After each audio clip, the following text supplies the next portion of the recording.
All right. Well, thank you all for coming. This is super exciting.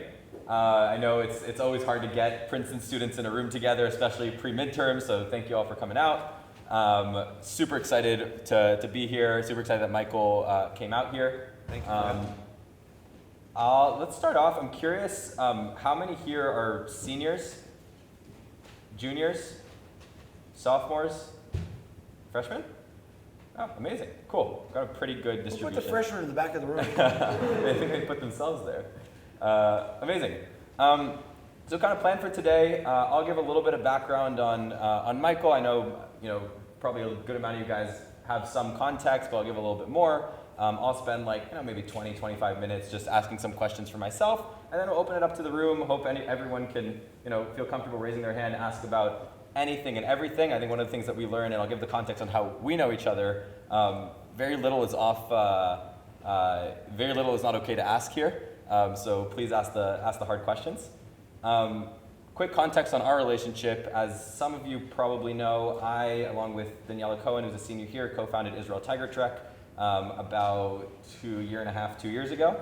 And actually an awesome Princeton trustee, Ann Kirshner, was helping us out, and she said, when you go to Israel, you have to meet this one investor there, Michael Eisenberg. Everyone else we talked to in Silicon Valley said, okay, he is the person to meet in Israel. When we went on Israel Tiger Trek 1.5 years ago, Michael was our first dinner meeting in Tel Aviv. He was kind enough to then invite our entire group over to his house for Shabbat dinner. We have a few people on the trip that are here now. And then about 1 year after the trip, I happened to be in Israel, reached out to him and said, hey, can I work for you? And spent about 6 or 7 months working for him at his VC fund, Aleph. I'll give his background in a second. Anything you want to add there? No, so far you're telling the story truthfully. It's good. Excellent. Today's day and age, it's not to be taken for granted. Awesome. Quick background on Michael. Has been one of the top venture capitalists in Israel over the past few decades. Started off as a partner at a VC fund, Israel Seed Partners, 1997 to 2005. Spent about 10 years as general partner of the storied Silicon Valley Venture Capital Fund, Benchmark, as its managing director is Israel, and since 2013 has been co-founder and managing partner of the Israeli venture capital fund, Aleph. Aleph has been consistently ranked as Israel's top venture capital fund and has been one of the top early stage funds of the past decade. Michael's been regularly featured on Forbes' Midas list of the world's top most successful venture capital investors. And I think your investment record is pretty much a good record of the history of Israeli internet and technology, starting off with Answers.com and Shopping.com, going to Wix and Gigya and WeWork, more recently Lemonade, Honeybook, Healthy.io, Nexar, JoyTunes, Melio, and many, many more companies. On top of that, one of the things that we're here to talk about is your book. This is his 7th book, 5 written in Hebrew, 2 translated into English, primarily on the intersection of the Bible and modern economics and innovation. The Tree of Life and Prosperity hit the #1 new release on Amazon in the categories of both business ethics and Old Testament commentaries. And on top of that, Michael's heavily involved in charitable philanthropic causes. He's on the board of Yeshivat Har Etzion, which I know we have some alums at Princeton of, the chairman of the Israeli Agricultural Organization, Hashomer Chadash, the founder of Nevo Network, an Israeli organization to uplift Olim immigrants in the Israeli high-tech ecosystem, among other things. And to put the cherry on top, Michael has 8 kids and 3 grandchildren. That's the foundation, not the cherry on top. That's the foundation. That's the foundation. Fair enough. Yeah. Fair enough. Amazing. So I think we're going to try to hit on quite a few things today. Some intersection of venture capital, innovation, biblical ethics, Israel, and more. And then we'll open up for questions and a book signing for anyone interested. So I gave the bio that people can find online, but you didn't always know that you'd get there, right? You were born and raised in New York. Would love to hear a little bit about the background, what prompted the move to Israel and what led you into venture capital. So first of all, thank you everyone for having me here. This is, I wanted to come see Ron anyway, so this is just a wonderful thing. Thank you all for coming out tonight. I grew up on the west side of Manhattan. My family's been there for a very long time, actually. Everyone in my family was out of wherever they were before World War II, many since right after the Civil War, then in the 1800s, 1890, and early 1900s. After my freshman year of college, I did a gap year at Yeshivat Har Etzion, at this yeshiva in Israel, which turned into a second year. And towards the end of the second year, that second year was the first Gulf War. It was 1991. And when the Gulf War ended, I found myself in a room with the head of the yeshiva. This story is now well told. It's been told a lot. For many, many years, I didn't tell it. I'm in this room, and I asked him what is like a Talmudic question, would it be as good of a thing to move to the land of Israel and go to an unpopulated place? Or if you went to Jerusalem, Tel Aviv, very populated places, that'd be the same thing. And by the way, I was not intending to move to Israel at this time. And he looked at me and says, it's all nonsense, true nonsense. You need to move to Israel and set up a factory to employ 10,000 people who can earn an honest and decent living. And it was like stunning, you grow up in religious institutions your whole life, which I did, and I never once heard a rabbi talk about economics or earning an honest and decent living and enabling other people to do that. And basically, I decided to move to Israel at that point. That was really, at that moment, I changed the course of my life and decided to move and see if I could create 10,000 jobs. What Ron skipped in my bio was a futile year and a half in political consulting, where I figured out you can't create any jobs in that. And then a brief stint in merchant banking, which was reasonably successful, but also didn't create jobs, and decided, not because I knew anything, but because I was recruited, that maybe through venture capital we could create companies that could create jobs. And that's my life pursuit, which is to create tens and tens of thousands of well-paying jobs for people that earn honest and decent livings. So going to the book, The Tree of Life and Prosperity, it's an Old Testament analysis that applies the Torah's timeless wisdom to modern economics. I'm told, by the way, that the proper English phrase, I didn't know this, is the Hebrew Bible. The Hebrew Bible. Okay, the Hebrew Bible. Where did the motivation for the book come from? I was not motivated to write a book. It started as table conversations at home. We talk about the weekly portion of the Torah that's read. And inevitably, whenever we talk about any topic, we bring our own baggage to the table. My baggage is technology, innovation, the economy, etc. And so you look at the verses of the weekly portion through that lens. And we talk about current events at the table. And over time, I wrote some notes, and then turned those notes into 2,000-word missives that I would send out to about 150 people on WhatsApp every Friday. Most of them were bored and didn't read it. Some of them gave feedback, which improved the pieces. And then somebody said to me, you really ought to turn this into a book. And I go, no one's going to read this. I said, no, you really ought to turn it into a book. And so I started turning it into a book. And then one thing led to another. And the first book did really well in Hebrew. And so you become motivated. There's a great saying in Hebrew, with the food comes the appetite. The more you eat, the more you want. And so I did the first book on Genesis, the second book on Exodus, and then on Leviticus. It just came out, I guess it's 6 months ago now. In the course of which, about a year and a quarter ago, I get a call from a guy named Adam Bellow, who was introduced to me, says, hey, we want to publish your book in English. So we translated it, and it came out, and it surprised me, candidly. Amazing. It surprised all of us. We didn't print enough. So that's how much it surprised us. That's awesome. I wanted to zero in on an example from the book. We're reading Noach this week. Yeah. Everyone thinks of Noah as the ark guy. Noah built an ark. And I'm curious, if you can talk about the example from the book that you give about Noah, what we can learn about innovation from Noah. Every kid, say, who's Noah? Noah built an ark. And that's what Noah did. And we even have this idea that he saved humanity because he built an ark and took his family on the ark and got them to the other side of the flood. Someone told me this morning, says that was the first climate change crisis. Okay, maybe, I don't know. And so Noah takes the other side of that. But a careful reading of the story of Noah, in my view, yields an entirely different conclusion about Noah. The ark is not the real episode of Noah's life. So you need to back up. So Noah is actually introduced in the previous portion, which is last week. And he's introduced at the end of 10 generations of lineage that have two peculiar fact patterns in them.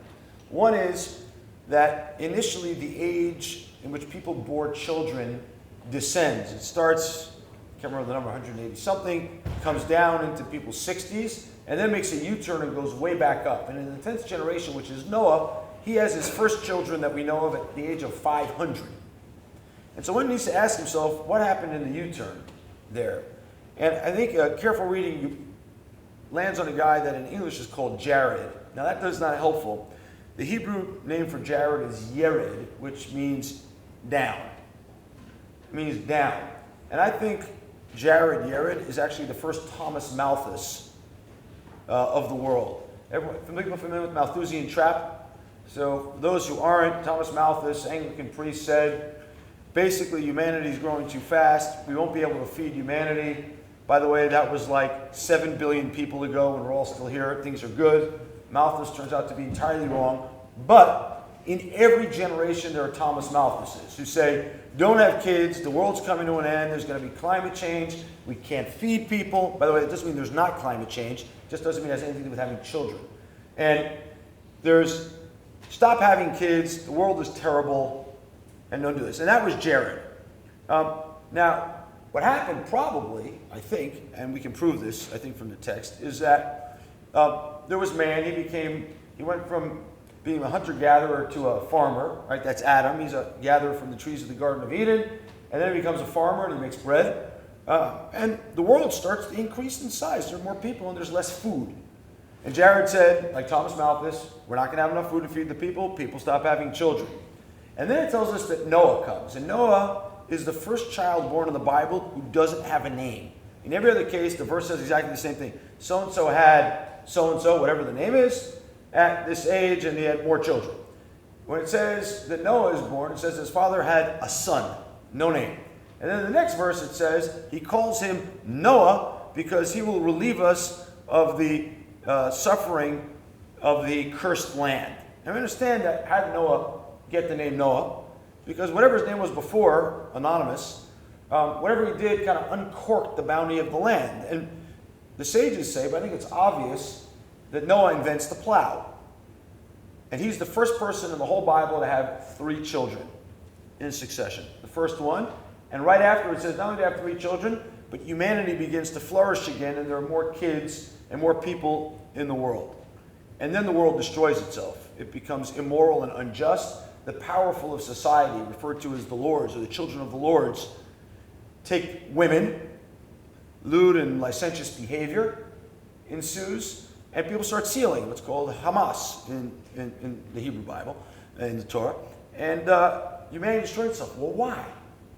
Because Noah unleashed the first era of prosperity in the world. The invention of the plow unleashed human prosperity, and people became wealthy. And people became well-to-do, and they lorded over other people. And trust was eroded. That's the first story of Noah. A great invention that unleashed great prosperity, and ultimately the world destroyed itself, which is why you need to build an ark. There's another story of Noah on the other side of the ark story. So on the way other side of the ark story, Noah comes to the ark, and what's the first thing he does? First thing, he brings sacrifices. The second thing he does, he plants a vineyard. Noah is the first planter. He plants a vineyard. And he makes wine. Now, wine, in my view, is the invention of fermentation in chemistry. No one before had made wine. We all know, and those that follow what happened in Flint, Michigan know this, and we all know about the floods. When there are floods, the water becomes undrinkable. Wine is water of the ancients because the alcohol kept it clean. Noah is an inventor of wine, of chemistry, of fermentation, of clean water after the flood. Now, wine, we all know, is a lubricant for social interactions. That's the positive part of wine. It gladdens the heart. We use it at weddings. It's really wonderful. On the other hand, it can make you drunk. Noah becomes drunk. He falls into a drunken stupor in his tent, and he becomes abused, sodomized, whatever, by his youngest son, Ham. And so we have 2 inventions of Noah, the plow and fermentation. They're what we would call in modern parlance dual-use technologies. In modern parlance, that's like commercial and defense. Then it can be for good and for bad, right? The plow can unleash prosperity. Wine can bring clean water. Or We can get prosperity run amok without values, or we can get wine run amok without values. And so Noah is the paradigm of innovation that leads to prosperity or good outcomes that go totally wrong because he hasn't instilled values alongside of him. And in a similar vein, to think about modern society, we've got a lot of new innovations: artificial intelligence, synthetic biology, genetic engineering, tons of stuff that have a possibility to unleash human potential that's been unheard of before. But if we don't put the values alongside of them, it'll run amok and destroy humanity. It will literally destroy humanity if we're not careful. And the Hebrew Bible waits for Abraham to come along to instill those values. Noah failed. He failed. He was the greatest inventor. And by the way, we have a modern parallel to him. Anyone want to hazard a guess who he is? Elon Musk. That's really modern. I wasn't going that modern. Maybe. Alfred Nobel. So Nobel invents dynamite. He dies in melancholy, I think in San Remo, in Italy, because his invention that he thought would bore holes through mountains for trains ends up destroying humanity. He didn't put the values on it. He only posthumously invented the Nobel Peace Prize, right? Because he wanted to fix it. But his great invention blew it because he didn't put the values alongside of it. And values need to be timeless. They can't be relativist in order to stand the test of time. And so I view Noah as like Alfred Nobel, or Alfred Nobel as Noah, more accurately. Two guys with amazing innovations and inventions, but who didn't put the values framework in place to do it. And to your point, what's your name? Carson. Carson, to your point, we're at the exact same risk right now. And I invest all day in technology. I'm a big fan, right? We can do amazing things with it, but if we don't put a timeless values framework around it, it's going to run amok. Amazing. I wanted to shift a little bit to Israel. Yeah. Right. I think we've all heard Israel is the startup nation, right? I mean, you can throw stats of, highest number of venture capital funding per capita of any country in the world, startups per capita, et cetera, et cetera. From your perspective, how do you explain that? How did a country build such an ecosystem? For years, I've bought into a narrative that basically said as follows. The Jewish people were scattered around the world. They survived. They became innovative in order to survive. Everyone got this concentration in Israel, so it became an innovative country. I don't think that's true anymore. I mean, maybe it's partially true. All these things, by the way, anytime you have a system that emerges, there's complex reasons why it emerges, so no one answer is right, and we should avoid the demagoguery of one right answer. I think there's two other pieces to it. So one, which I was describing at the dinner we had, I gave a talk at Harvard like 10 years ago. You can find this on YouTube, where a woman from New Zealand asked me, how do we make startup nation in New Zealand? And I said, you can't, because in New Zealand everything works. And in Israel, like, nothing works. Like, you get up in the morning at 7:30, you drop your kid off at nursery, and the nursery teacher's not there. And you got to figure out what to do with your kid. And then you get to the train, and the train's, of course, not on time, and so you got to figure out how to get to work. So you stop somewhere in the street and say, okay, 5 guys in a Volkswagen, let's get to Tel Aviv and go to work. And then the computers don't work. You don't wait for the fix-it guy. That could take till tomorrow or the next day. So you use popsicle sticks and chewing gum to put it together. And so you kind of get through the day. You're innovating all day because things don't actually work the way they're supposed to. In America, things just work. And so that, I think, has made people more innovative that kind of need to figure it out and just take responsibility and do it. That's the first thing. The second thing is, as I wrote the book, I noticed a theme. And I told Ron I was only able to put this into words about a month ago. And that is that if you read through the book of Genesis, innovation's all over the place. So we just talked about Noah. Isaac turns the family business from shepherding to agriculture, and he digs a well. And like the little facts are important. You don't dig wells near riverbeds because they get contaminated by the river flow. He digs a well near a riverbed in the middle of a famine. Why, I don't know, but doing it is a breakthrough. And Jacob manages to take hold of his father-in-law's flock by doing some form of breeding and genetic engineering, or whatever it was there, to take the flock. And we can go on, and Joseph invents storage. There's something in the language of the Hebrew Bible which is deeply innovative. And in Israel, religious or secular, the language is Hebrew, which is the language of the Hebrew Bible. And I think there's something anthropologically, culturally in the Hebrew language, which has phrases of innovation and motivates innovation. And it also draws from the same values framework, which enables people to coalesce around it. And I think culturally, anthropologically, and not necessarily religiously, that leads to a lot of innovation. That term Startup Nation was coined now like 10, 12 years ago. It was coined in retrospect. It's a reverse narrative by two guys who are my heroes, Dan Senor and Saul Singer. How many people get to brand a country? That's like unbelievable. Where do you see, even since that was coined over the past decade and looking a decade or two down the line, how is the character of Israeli technology entrepreneurship startups changing? Yeah, so I stole from them and then started talking about Scale Up Nation when we raised the first fund for Olive, which it was time to get out of this startup mode and selling companies early and build full stack scalable companies from Israel. And I think that's definitely happened. The aspiration of Israeli entrepreneurs has gone up dramatically, and they want to build these global brands, global businesses that are run from Israel. They want to be near their family, etc. When I got started in this business, you either have to relocate the founder to the United States or hire someone in the United States to run the business. We don't need to anymore. The internet's part of that. The world's gotten more global. Zoom has probably accelerated that, or the pandemic's probably accelerated that. And so that's, the aspiration level's gone up, and we can build giant, scalable, global businesses out of Israel that are pretty efficient. That's one change.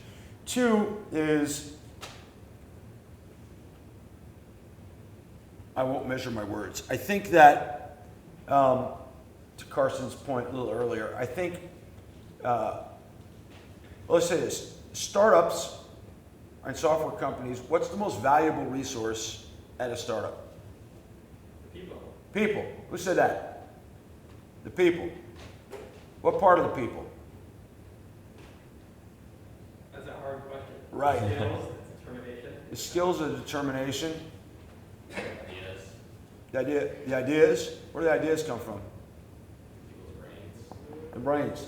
It turns out that in a modern startup or economy, we've replaced factory equipment with brains. Now, there's a really interesting thing about a brain. It doesn't live in a vacuum. You can't just take a brain off the human being and have it do work. It's tied to a heart. And the thing I've discovered is that great brains want to work on problems that have a soul. And I think that's more and more true as time goes on. And I think Tel Aviv in particular, and Israel in general, has become a place of innovation with a soul.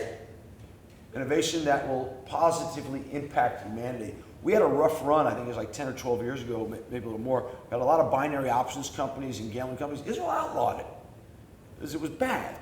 These binary options were outlawed. And ad tech, which was giant manipulation, was a big thing 10, 12 years ago in Israel, and then it went sideways. It started out pretty good, like many things. I write in my book, I don't think Facebook started out with, some of what's happened today, the bad things that have happened today, but things shift. And so we wrote a blog post, I wrote a blog post in 2014 saying, good Israeli mothers don't let their kids be engineers at ad tech companies. It's not okay. And I think entrepreneurs in Israel have picked that up, and they're building meaningful, heartful, soulful innovation. I want to tell you a story about Eran Shir, who Ron knows. He founded a company called Nexar. He was an entrepreneur in residence at Olive. He walks in my office one day and says, we can prevent car accidents with this and save people's lives. And I said, sounds like a great idea. What's the company? He said, first of all, we can save people's lives with the smartphone, and that will enable us to recruit great entrepreneurs, great engineers, because great engineers want to save people's lives. That's what they want to do. And then, apropos Elon Musk, so Elon Musk built a $50,000 or $60,000 machine that collects more data on the roads than any company on the planet. We have a $50 camera with a smartphone app that is now number 2 behind Tesla in collecting that same information, creating a real-time network over the top. It doesn't need to be a Tesla to go do this, and saving people's lives. There's also the second largest database after Tesla to go do that, except at the cost of $50 per car, not $50,000 per car, which makes it democratizable. All because Eran Shir had a heart. And we see this over and over again in the portfolio. And I think this is the theme of Israel right now. It's this innovation with a soul. when there's a lot of efforts that have happened over the past couple of decades of how do we bring good and heart and soul into business, right? There's things, all these large corporates are doing efforts in corporate social responsibility. There's a impact investment movement. How does that fit into how you view businesses that should be built? Okay, so CSR, corporate social responsibility, ESG, is better, maybe, than what we've had previously, but I'm not certain it's where we need to go. In fact, I'm pretty certain it's not where we need to go. Because you can kind of buy carbon credits to offset these. Everyone goes to climate, which I'm not sure is where you want to go for what it's worth. But ESG is going to become this massive industry because there's going to be kind of accounting mandates around accounting for ESG. So it's going to be a big growth industry. How you help corporations become ESG compliant. This is not what I'm talking about in the book. I'm not talking about how you clear your conscience by doing ESG or CSR alongside. I think 21st century businesses are going to be built on values because that creates the best brands, number one. That creates brands that customers want to interface and interact with and consume their products. And two, because values will grow the pie. Okay, ESG is sloughing off and it becomes a zero-sum game. It sloughs off revenues and income to paper over a problem. The model that I'm advocating for, which is that the businesses themselves are values-based, we can talk about what that is, should grow the pie. Economists don't really believe this is possible. I should say, some economists don't really believe this is possible.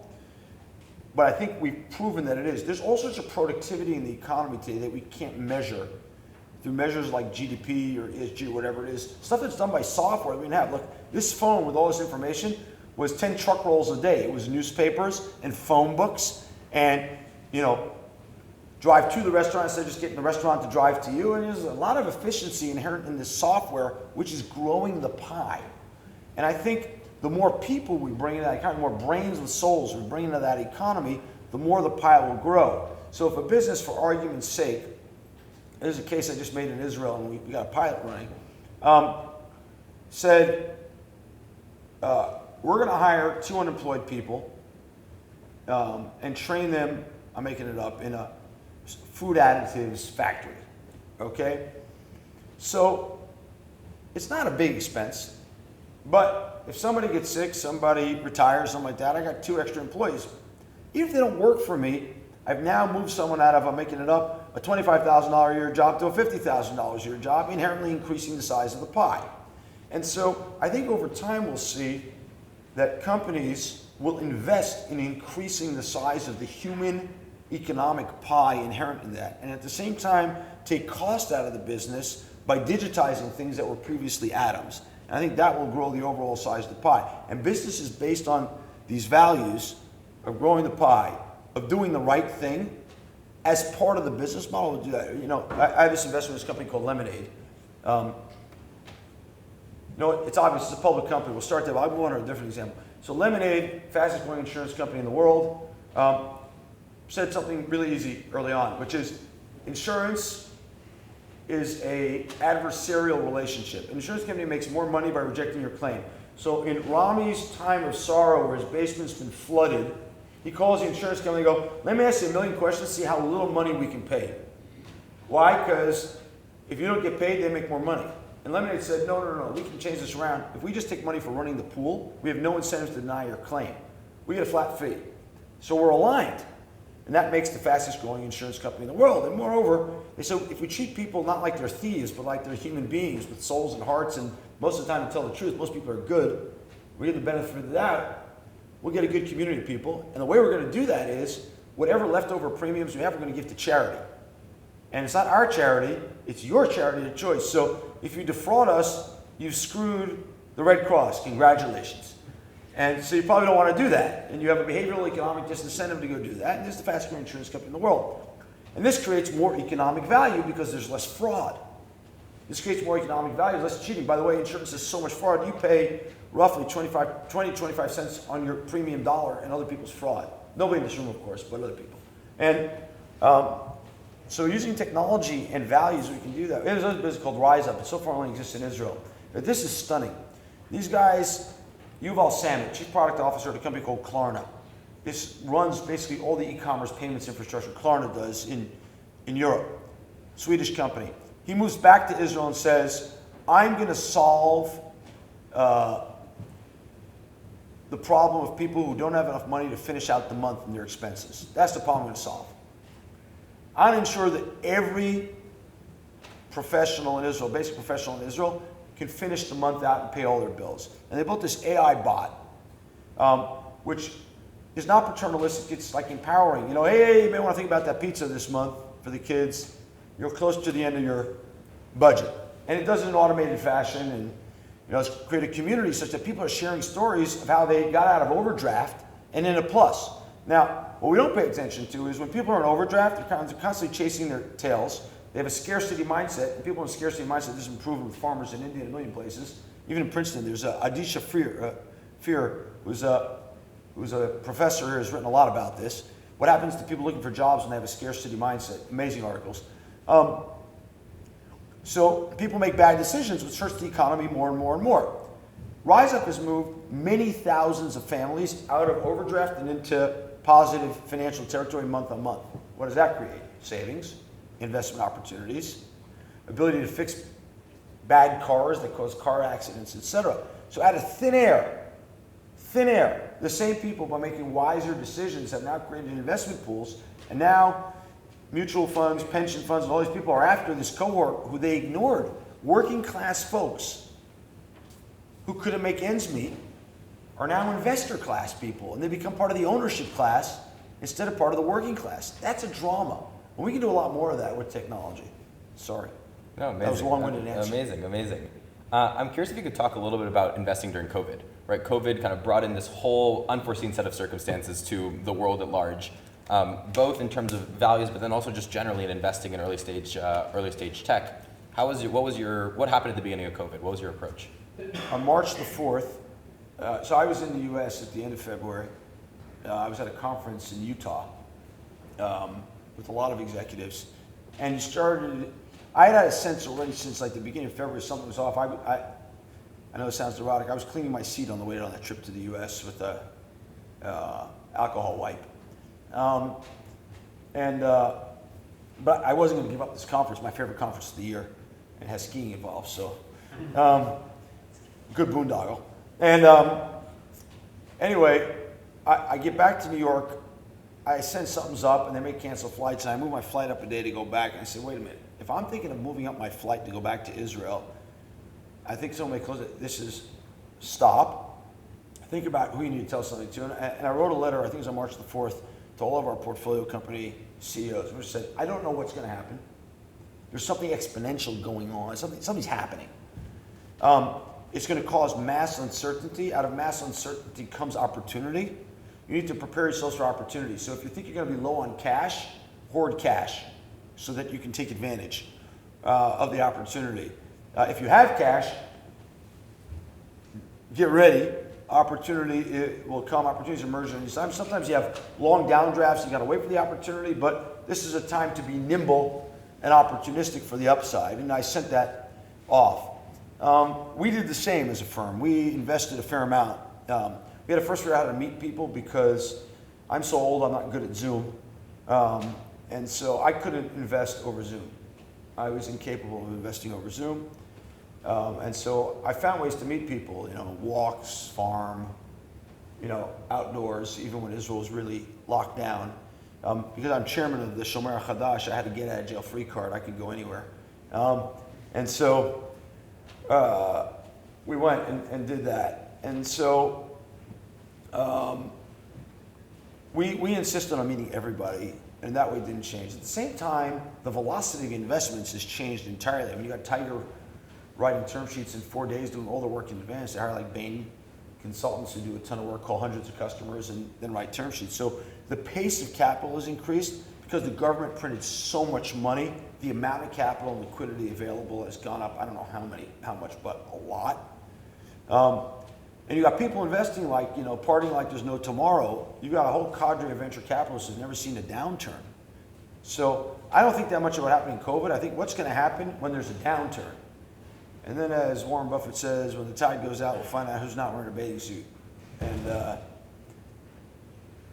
we're not at the end of this, because I'm not even sure we're at the end of COVID, but even if we are at the end of COVID, we're not at the end of the results of COVID on the investing in technology economy. This book has not been written yet. You know, in 2000, where I was around still, or was already around, the book on 2000 was really written in 2004 and 5, when the survivors of the dot-com washout started to go public. And that was the real story. Everyone talks about the dot-com bomb, dot-bomb. By the way, best cover ever, Barron's said, Amazon dot bomb, oops. No journalist ever gets fired for being wrong all the time. Think about that. I'm curious if you look back at your, your I'm saying, but if you didn't invest in Amazon, you would have been fired. You can get Amazon wrong on the front cover of Barron's with impunity. If you didn't invest, you were fired. Think about things that are measured, things that are not, and think about what influences your opinion and what doesn't. Yeah. Looking back at your career, I'm curious if you could talk about a time that... He just said he likes journalists too much, he left. No, it's okay, go ahead. Looking back at your career, I'm curious if you could talk about a failure that you've had. Not necessarily a missed investment, but to say something that you did that you regret now, or that maybe negatively impacted someone, and how do you reflect on that? Well, I try to pick something that's not in the book. I write about it freely in the book. I'll try to pick another example.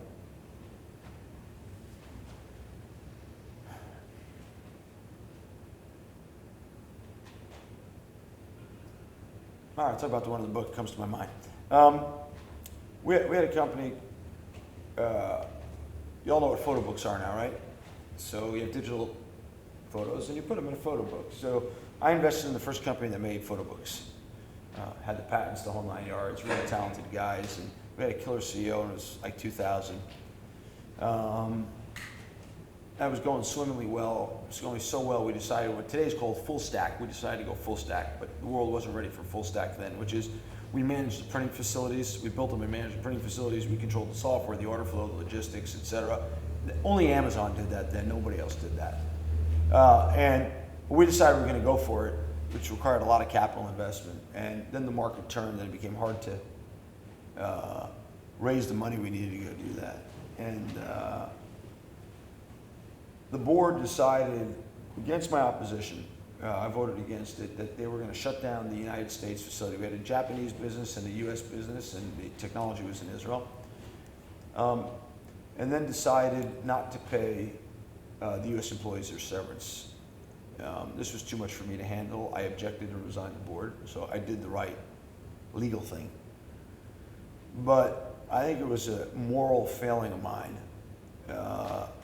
that I didn't extract that money and that severance, even though I lost the board vote. So there's the legal part of it, which is I objected, I resigned.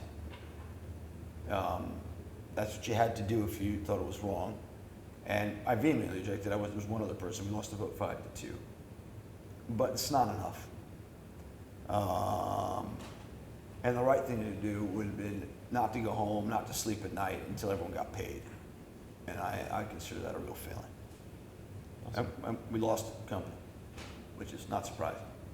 Not only because of financial, but because of the approach. Thank you. I wanted to open it up to the room and take questions, really anything that's on your mind. Yeah. I have a question about, actually, your first question, where you talk about, or first or second, where you talk about Noah and the sort of the wisdom that you shared with Noah. And you mentioned sort of implementing a value system alongside innovation, so as to prevent, something from being used with malintent, or at least from your own perspective. But I guess the question that I have is, when you're doing that, how does the value system that you implement prevent others from using something from malintent? So in the case of Noah, he could have come up with this great thing called wine and used it for himself in a way that was, for good, but all it takes is one person to use it for something less shared. So anyway, that was my question. So first of all, I'm not Pollyannish. I think things go wrong, right? Things do go wrong. It's just life. Life's complicated. There are failings. Things go wrong. But in the same way that you can be a leader in innovation, you can decide to be a leader in values. And you can decide to call people out for misuse and raise the social cost, in that case, of misusing my innovation, for argument's sake. And the key thing, though, in my view, is there's a lot of relativism in the world today, which is like Handtohand values. A lot of relativism. A lot of stuff has come into vogue recently. We don't have enough respect for timeless values, things that have really stood the test of 3,000 years, 5,000 years, depending on your culture. And there's a reason that things stand the test of time. It's not an accident. I make this joke in the book. It's not a joke. People think that Google and Facebook have more unique users than anyone in the history of humanity, but the Bible has more. And it stood the test of time. And so I think by creating a language of these values, but updating them into modern parlance, because most people are not facile with biblical language, we can make demands of people to be responsible. And I said this upstairs, as a society, nobody get offended by what I'm going to say now, or maybe if you get offended, you'll tell me. We spend so much time talking about rights and so little time talking about responsibilities that it's frightening. It's my right, okay, to do what I want. That's deeply selfish. We cannot create a society that thrives over time if we don't demand mutual responsibility from people. And there's nothing wrong with demanding that. I think one of the things that Israel's got right is the draft, or the requirement for national service. I think the U.S. needs to re-implement it. And because people need to have responsibility for other people. They need to feel that responsibility for people not like them. One of the things you get in a military unit in Israel, you meet people from all over the country. If you grow up in Silicon Valley, the odds of you're meeting someone from outside of Silicon Valley or your social milieu is pretty slim in the United States today. It's pretty slim. And we need that jumbling of populations, and we need to demand that responsibilities stand over rights. And so, just like you can't shout fire in a crowded room, you also can't make a personal decision that negatively impacts lots of people without a really, really, really good reason other than it's my right. And we've lost that conversation. And I think the responsibility narrative is a biblical narrative. The Magna Carta is a rights narrative. By the way, I think the Declaration of Independence, if you read it carefully, is a responsibilities narrative, not a rights narrative, but it's gone sideways with the Bill of Rights afterwards. And, leave me alone, libertarianism. And I worry about that. I think it's part of the divisiveness that's plaguing society right now. And it's part of the entitlement that people feel right now. I think we can replace that narrative. And it goes back to exactly what you're saying is, if I've invented something, I may not have a patent on it, I may not fully own the IP, but I can stand up, if I can't stand up legally, I can stand up morally and ethically and say, hey, this is the intention. And you may not succeed, but you damn well ought to try. I had a question just since you were talking about... What's your name? Gabriel. Gabriel, yeah. Just since you were talking about the dot-com bubble, what do you think were the sort of main causes driving that? Blah, blah, yes. And if you see any of those today, because it seems like a lot of people are engaging in different speculative... I got a call on Thursday from a wealth manager. He tells me he runs the personal investments of 13 venture capitalists. He said, all 13 venture capitalists I talked to think that the companies in the market's overvalued, except for their companies. That reminds me of 2000. Everybody's businesses are overvalued except for mine. And so, number one, lots of money sloshing around the system. Lots of tourists investing money sloshing around the system. People who kind of came in because the market's hot, et cetera. There's more of that right now.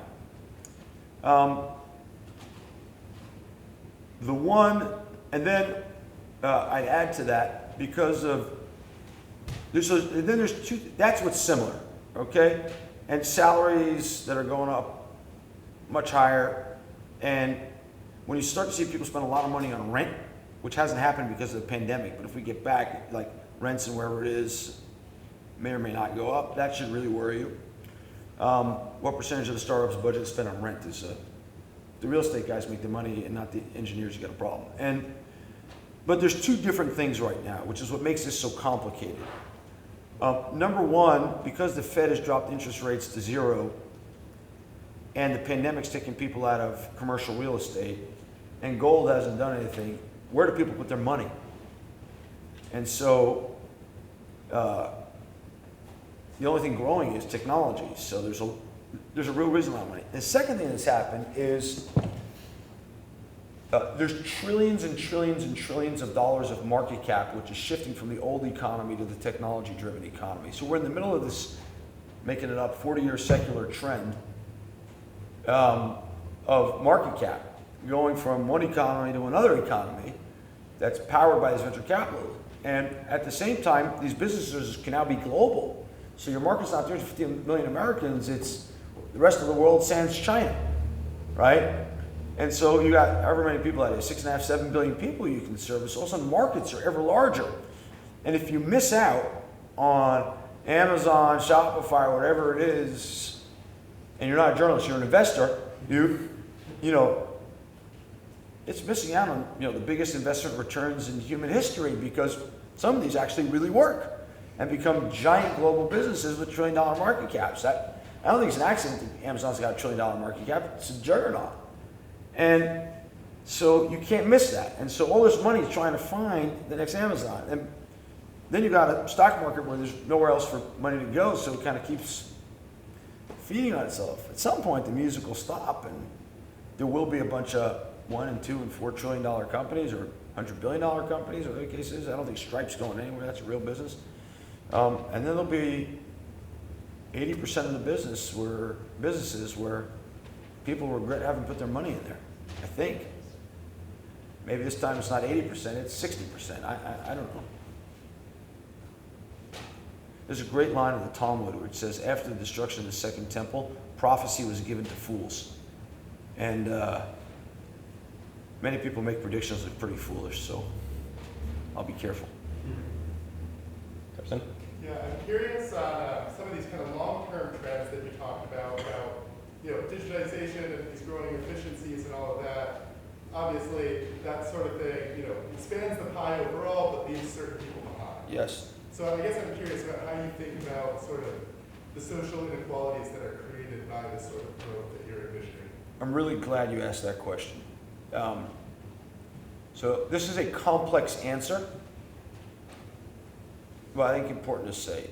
Number one, whenever an economy goes through transition, it's true in the Industrial Revolution, it's true today. Some people, and it was true in the time of Noah with the invention of the plow, some people make a lot more money because they're early to digital tools in our case, because they're better educated, because a million and one reasons. It is inevitable that the new areas of wealth are captured by a small-ish slice of the population in its initial phase, okay? By the same token, over time, we've had a 99% reduction in farm workers since the Industrial Revolution, but we had, until the pandemic, pretty full employment in the US economy. So over some period of time, and it could be decades, by the way, the next generation of kids that Thomas Malthus didn't want you to have, and maybe some modern politicians or columnists don't want you to have, figures it out. and they get with the program. And we end up having more employment, not less, in each successive economic revolution. We can prove that. There are far more people in the world today than there were in the Industrial Revolution times, and there are far more people in the Industrial Revolution times than there were previous to that. And somehow they all eventually got employed and had jobs. By the way, academic institutions flourished because farm workers went away. It wasn't necessarily the same people, but we had a lot of jobs of the hands and feet that went away and became jobs of the brains. And so you get there. Point 3. I dare you to find anybody other than a political rabble-rouser that wants to go back 50 years in time. So even if there are income disparities that have been created by digitization, everybody's lives are better. Nobody wants to go back to a time where there would have been a pandemic in 1918, 1919 without a vaccine developed in record time. Nobody wants to go back to a time where you couldn't have air conditioning, when we didn't have refrigeration. And so the average human being, even if there are gaps, lives far better today than ever before. Now, all that having been said, society cannot persist where gaps are perceived by a large swath of the population. Whether they are objectively real, right? Whether I'm objectively better off today than I was 20 years ago, the perception that somebody else is doing way better drives me crazy. There's a professor from the University of Maryland named Mark Lichbach. I didn't know this till 2 weeks ago, by the way. He read my book and sent me a piece he wrote. Calls this the Samson problem. What's the Samson problem? He says Samson knocked down the columns on top of the Philistines and died with the Philistines. He said, you say to most people, aren't you better off today? And they go, yes, I am. He says, but he's much better off. So let me poke his eyes out.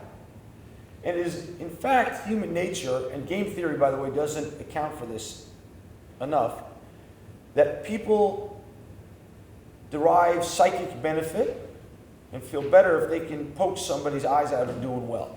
It's just human nature. It's why the Bible says, do not covet that which your neighbor has, because it actually is human nature to do that. And so a society that wants to thrive can't have this. Next level of the answer.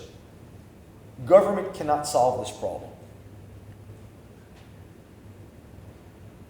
Society, technology, economies are accelerating at such a rate, and the government is so slow that you cannot solve the problem through government.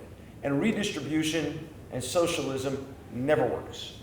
And that's not demagoguery, it's every time. Why? Because wealthy people can plan around it. You know, like it says the inheritance tax, wealthy people plan around that. It doesn't solve the problem either right now. How does, if you put an inheritance tax on something, how does it solve the problem? There's a food desert in Chicago. It doesn't. How does it solve the fact that in, I'm making it up, Jackson, Mississippi, I have no idea, there's not enough people in the technology industry who can get well-paying digital jobs in the 21st century? And if you wait for the public education system to go solve this, it won't work. So in the 21st century, my argument is social gaps need to be closed through market caps. Through private civic responsibility that builds businesses based on these values and gets rewarded for them in the market so that they double down on increasing the employability, the skill set, the brain power of broader swaths of the population. I said upstairs, if you're in Princeton University, you're lucky. You're like in the top 0.01% of fortunate people on the planet. And that means you have more responsibility than the other, whatever it is, 99.99% of the people on the planet, to help other people engage, become more economically enabled, and solve these problems of disparity. It can't be in the 21st century there's a food desert in Chicago. It can't be in the 21st century that more people are getting killed in Chicago, you know, that are dying. It's not plausible. But everyone says it's the police's problem. It's the government's problem. I'm busy. That's terrible. And I promise you, Carson, we won't fix it until it's your problem and your responsibility. 400, however many members of Congress, cannot fix it. Of the House.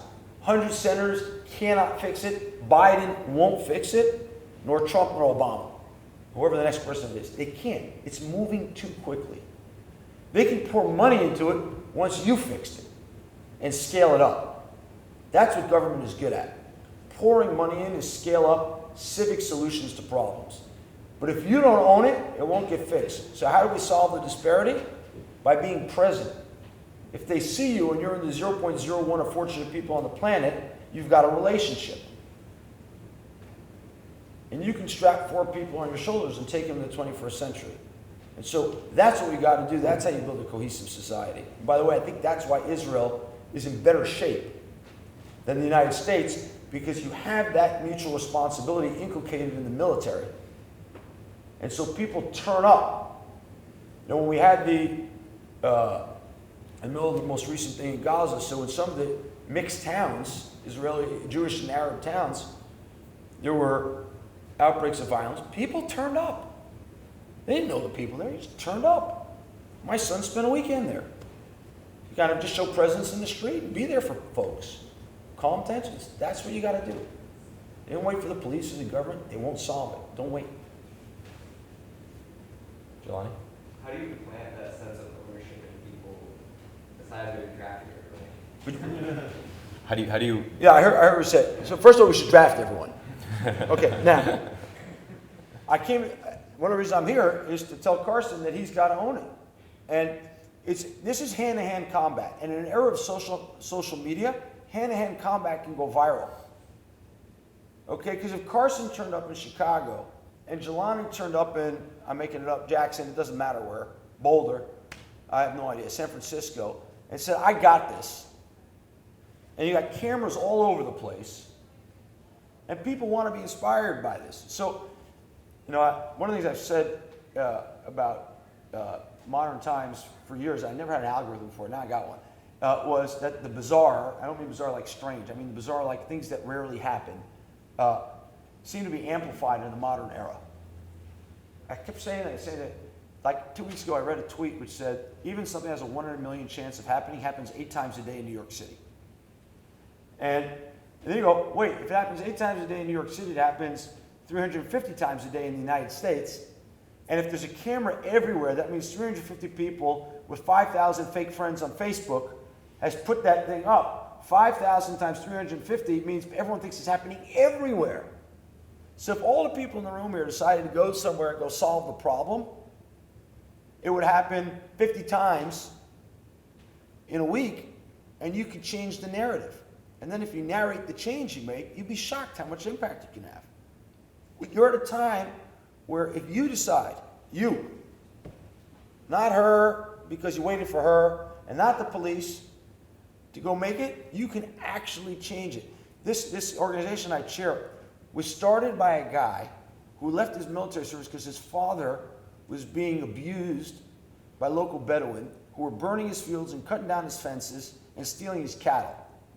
And the kid, the son of this guy, turned up on a hilltop outside of there. No house, no anything. He put a tent, a flag, and a piece of aluminum siding so that when he took a shower by pouring a bucket of water over his head, no one would see him, to protect his father's thing. It's now the largest volunteer movement in Israel, 100,000 people, 10 years in. One guy and a camera. One guy and, you know, who's in with it. So you can do that. So when you talk about all the responsibilities of private companies, private people, private, when you look into the future, how do you see the role of states, governments? One is I think we're headed to an era of more self-organization. But it's just a little history. States are not that old. Right? It's like the Treaty of Westphalia, right? So it's not that old. They may stay, they may not, I don't know.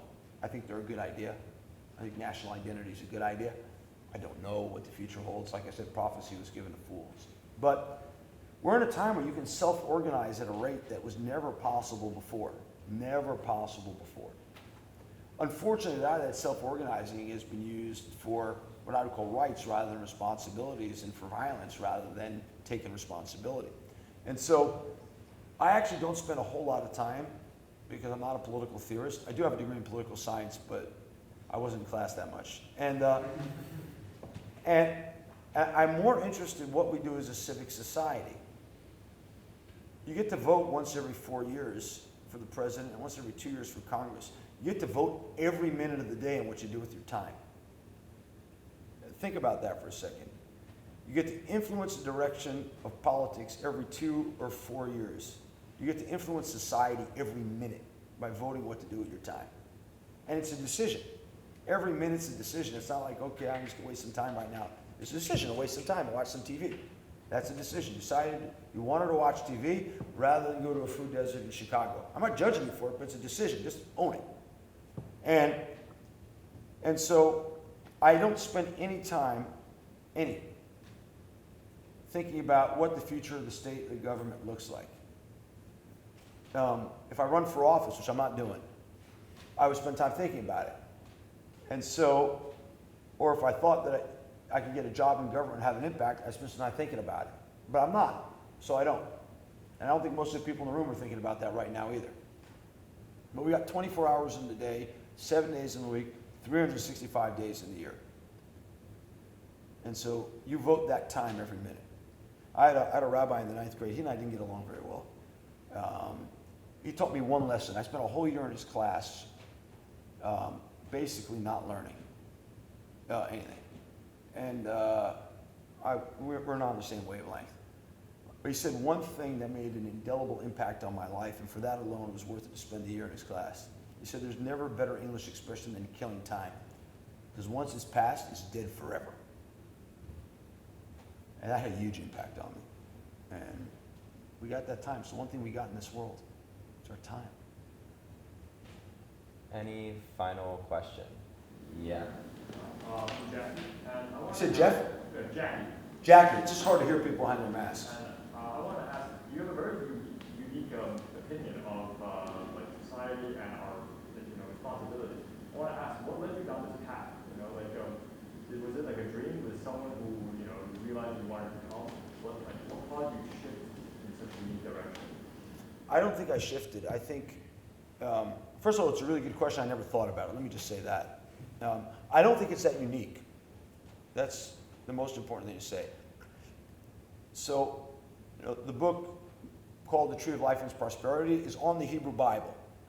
I am a religious person. I believe in God. I believe in the timeless wisdom of the Bible. And I think if you read the biblical blueprint for society, it's about civic responsibility. In the book of Leviticus, which in my reading is about how you create an economy of fraternity, the word your brother or your fellow is used many, many, many, many, many times. It doesn't say call the government and see how they help your fellow, your brother who's fallen on hard times. It says you own it. When it tells people do not steal and do not covet, it doesn't say call the cops. It says don't do it. And the only time the Torah, the Hebrew Bible, speaks about government, speaks about kings, is just to limit its power. It says the king can't have too much wealth, gold and silver. The king can't have too many horses. The king can't have too many wives. Monarchies, that was a big deal. It limits the power. And it doesn't limit the power for the sake of limiting the power. It limits the power to devolve responsibility to the body politic, to civic society. America, we've lost this, by the way. America was the world's greatest experiment in self-government and self-governance. That's what it was. Read carefully what the founding fathers wrote. It was a trial of self-governance. Why? Hamilton understood really clearly, that strong governments that we depend on and insist that they take action end up in tyranny. He understood that. But power abhors a vacuum. So when civic society, you, me, leave our responsibilities and don't do what we need to do to make society better, the government steps in. And it doesn't turn out well. Someone asked me upstairs what I think about Facebook. The government's not going to get an antitrust case done against Facebook. They're not going to break it up. But you can vote by going to another platform, by insisting on owning your data. You know, if you turned up 100 of you guys in, Chicago or in San Francisco to solve the homeless problem, trust me, you'll do a better job than the mayor of San Francisco. You will. And you can galvanize people to do that. And so, I didn't invent this. This is biblical. And it's timeless. And it stood the test of time. And societies fail when the mutual civic responsibility is eroded.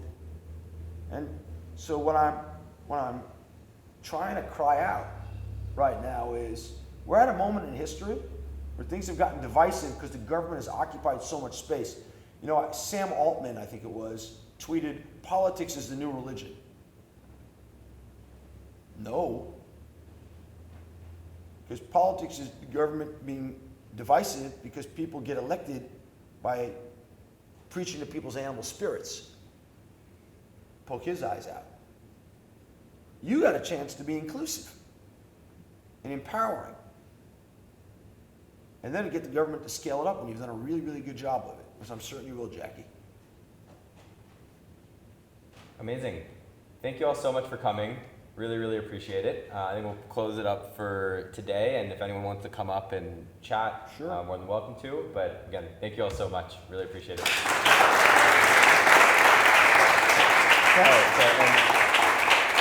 Thank you for coming. Just one thing, you're all invited to come visit in Israel. We'll host you in our office, and if you come, Shabbat dinner is on us, mostly on my wife because you don't want my cooking. But a couple of people can attest it's a pretty good Shabbat dinner. Everyone's welcome.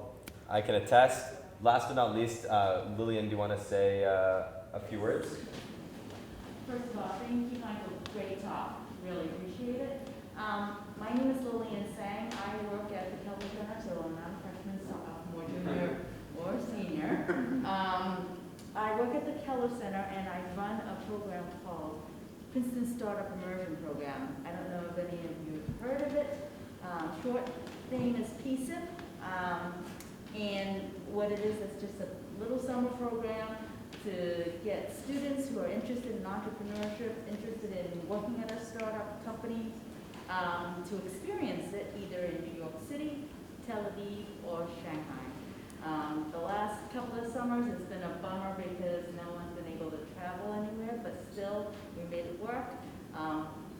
Students interned in Tel Aviv companies remotely, and they still have great experiences. So I invite you all to come by. I am at the E-Quad, so come by and visit me. I'm happy to tell you about the program. We have info sessions coming up, so check out the Keller Center website, and I hope you'll take a look into it, all right? Yeah. Come to Tel Aviv. Awesome. If anyone didn't get a book and wants, we have extras, so you're welcome to take. Amazing. Thank you, Ron. Thank you all so much. Thank you, Ron. Thank you, Michael. Really appreciate it.